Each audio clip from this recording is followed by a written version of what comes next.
More tips to consider for first time home buyers. Just like we ended our last video, we talked about monitoring your development when saving for a down payment for your apartment. Now we'll be talking about some tips for first time home buyers. Like we always say, begin saving for your down payment. It is very, very important that you start saving for your down payment of your apartment. Now, another thing again you need to put at the back of your mind, another tip you have to put at the back of your mind is to improve your credit score. Improve your credit score. Now, what is a credit score? Your credit score is your credit worthiness to the credit institution, whereby whatever you've borrowed from the financial institution, you've paid back well, and you are paying it whatever you are owing. Because mind you, if you have any financial commitments or any credit you are paying, if you go for a mortgage, it is always advisable. What they tell you to do is to first of all close that debt or that credit that you are paying in order for you to proceed. Why? Because the moment you go, you seek for mortgage and you have a debt you are paying, definitely the bank will always want to add it to what they want to give to you, thereby they themselves offsetting it, putting it on top of your mortgage, making you pay more. So improve your credit score. Do not be the type that you buy something and then you will not pay. You buy something on credit, you pay the first three installments, the next one you refuse to pay. It always put a dent in your credit history. Thereby, whenever you want to get an apartment, or you want to get financial assistance from any financial institution, the first thing they do, they go through the credit database to check if you have defaulted in any credit payments. So if you have defaulted one point in time, you might likely be denied. Or if you will be accepted, your interest you will be paying will be increased. Because why? You will be tagged untrustworthy. So the interest you will be paying if your bank decide to consider you will be much more than when you are up to date with your payments. So that is something you need to put at the back of your mind. Always improve your credit score. Whatever you are buying on credit, ensure you pay it and you pay it in time. If you are not able to meet up, you should always call your credit company or your credit agency and inform them so that they will put it in the system that okay, you called and this is the time adjustment where you need to make the payment. If not, it will affect you in the long run. So another thing you need to do also, you need to determine your home buying budget. So like I said before, you need to determine how much you are willing to spend to buy an apartment. Do not stretch yourself too much going for luxury. Do not overstretch yourself too much because why? You already know your source of income and you know how much comes in at the end of the month. Then you now budget yourself and know how much you are willing to spend on a home. Because when you are spending, when the banks do the credit institution, they do their calculation and then they give you a quotation which you'll be paying on a monthly basis. Sometimes it might exceed your financial situation and it becomes a burden. But what the bank do now is that whatever you earn, your paycheck, they will divide it by 3. So dividing it by 3 will give them the prerogative to grant you access to the credit up to that level divided by 3. So if you are receiving, let's take for instance, you are receiving 1,500 euros divided by 3, automatically it becomes 500 euros. So whatever home you are buying that the installment exceeds 500, the bank will likely grant it for you. Rather, if it's between 500 and below, they will grant it for you. And it also has to depend on the number of family members you have, the number of working people in your family will also determine how much the bank will likely to release for you for your apartment, which is why you have to determine, first of all, before going to the bank, determine your budget, which you are willing to spend on the home, and do your home-based calculation to know the possibility of how much you might likely to be asked to pay on a monthly basis. Why? Because the down payment, you've already laid emphasis on that, and you also done the calculation based on your down payment to be able to reach the necessary quotation, which you might likely, the estimate you might likely to get for the bank before going to the bank for the actual quotation.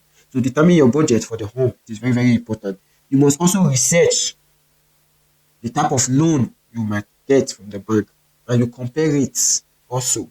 Now, what bank A will give you, the interest rate bank A will give you might be different from what bank B will give you. It all depends on your negotiation power. Here where we live, most of the negotiation power that you have depends on the kind of document you have. So there are certain documents you have, you get this negotiation power whereby you can negotiate based on interest, and also depends on the down payment that you have. Then you can be able to negotiate on mortgage rates. So bank A might be giving you for, which is your primary bank, might want to give you for 3%, whereby when you make a research, you go to bank B, they might want to give you for 2.8%. Then you go to your bank, you negotiate with them. If they are willing to bring the rate down a little bit, then you go with them. If they are not able to bring it down a little bit, then you can transfer to bank B, whereby the rate is a little bit less. So you must always do your research, compare it, and also make sure you have a strong down payment in order to be able to negotiate with your bank. Because when you don't have a substantial amount of money for down payment, you will not be able to negotiate with your bank. Whatever they give you, you might want to take it. And at the end of the day, they will also play you. Why? They will increase the interest rates because why? They know you have no bargaining power. One, because your documents, the kind of documents you have, will also hinder your bargaining power. Because going to Bank B might want to request a particular type of document from you before proceeding alongside with the down payment. But Bank A, which is your primary bank account, knowing that you are their client, would want to give you, and then they will also twist or tweak or tamper with the interest rate to their own favor. So compare it, do your research on mortgages and the type of loan because we have the fixed and the variable. So if you go for the fixed, you are on the safer side because the interest rate to deliver will be a little bit higher, but it is fixed for the duration which you are paying the mortgage. But if you are going for the flexible, the rate which is very low, but it is being affected with by market rates and market volatility. So by the time market rate increases, your monthly payment increases. If it decreases, your monthly payment might likely to decrease. So it has made so many people lose their homes because why they opt in for the flexible or the variable mortgage loan, whereby they have to pay the initial little amount of money, but as time goes on, when the market changes, inflation hits the market, the interest rate increases and you are asked to pay more. And if you are unable to pay more, you end up losing your apartment. That's for that. Another thing you need to put at the back of your mind again before getting your apartment, you need to obtain a letter of approval from the bank. Sometimes when you want, before you negotiate, you draft out everything you are drafting. First of all, you need to go to your bank, you need to speak with them and let them know your intention. So, based on their evaluation, they will go through the request and everything. If they give you the approval, then you can start looking for an apartment. So, this approval request mainly affects those who have little down payment or those who are opting in for 100% financing. Then they will now go to the bank to ask for approval.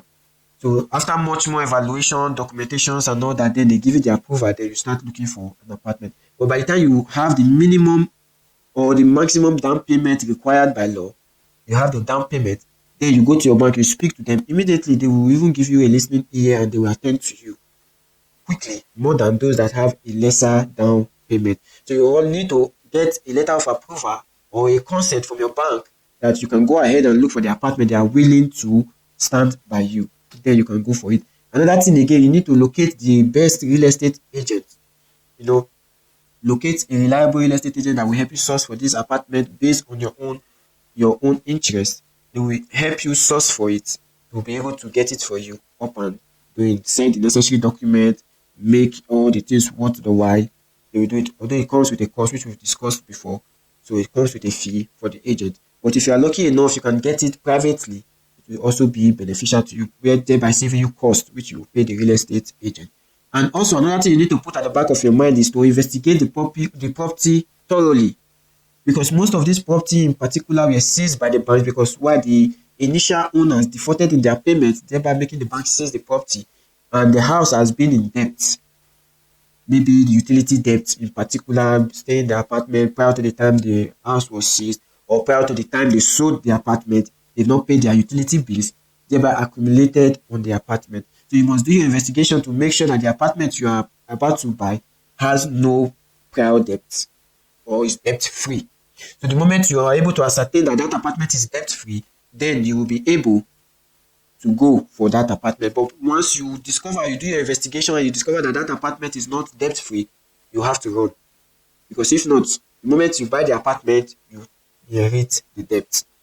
So another thing again you need to put at the back of your mind, you need to make the best offer possible.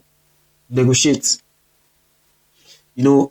When you're in a foreign land, sometimes this negotiation power reduces, not like in your home country whereby you negotiate for everything. But in a foreign land, sometimes you might be scared to want to negotiate your way out. You have the prerogative to negotiate. So make the best offer possible.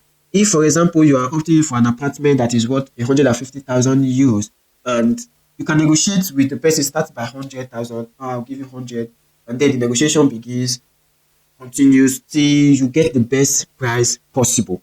So do not just opt in when they just tell you this is the amount. You always negotiate for the best price, make the best offer. Do not be in a haste. That is one of the disadvantages that many people go through. They are always in a haste to get their apartment. When they see the apartment, do not be in a haste. If the person is in dire need of that money, they will call you back when you make the offer. They will always call you back and show interest in your offer. So always make the best offer possible. Negotiate. If they tell you the house is 100,000, negotiate 90, negotiate 80. Then go back and forth until you meet at equilibrium whereby your interest aligns with their interest, and then you will forge ahead. Now, last but not the least, like I said in my previous video, be ready to pay the closing fee. So you must be ready to pay the closing fee. Like I said in the prior video, you must have your closing costs. You must have it down, because most of the time the bank does not give you the closing cost, because before they give you the apartment or before they go ahead, they will evaluate what you have in your account, if it will cover for the closing cost and all that. If it will not cover for the closing cost, they will ask you to, by any means possible, look for money for the closing cost. It is very, very important. So you must always prepare for the closing cost. So most of the time they will tell you have to, for your closing cost, just to wrap up with everything, you need to get a 10% of whatever the house is worth. It doesn't mean that you spend the complete 10%, but you need to get at least 10% of whatever the cost of the house is, in order to cover for the closing cost. If you went through an agency, you pay for the agency. If you went through a broker to get the mortgage, you pay the broker. If you go through other means, you have to pay. These are the closing costs in particular, and also the transfer of ownership, the ownership deed, and all those, the signing of document. These are the costs that you will pay at closing. So you have to be prepared in time. These are some of the few tips you need to put at the back of your mind. Until we meet again, see you when you get your own apartment. It's your boy Young Diamond.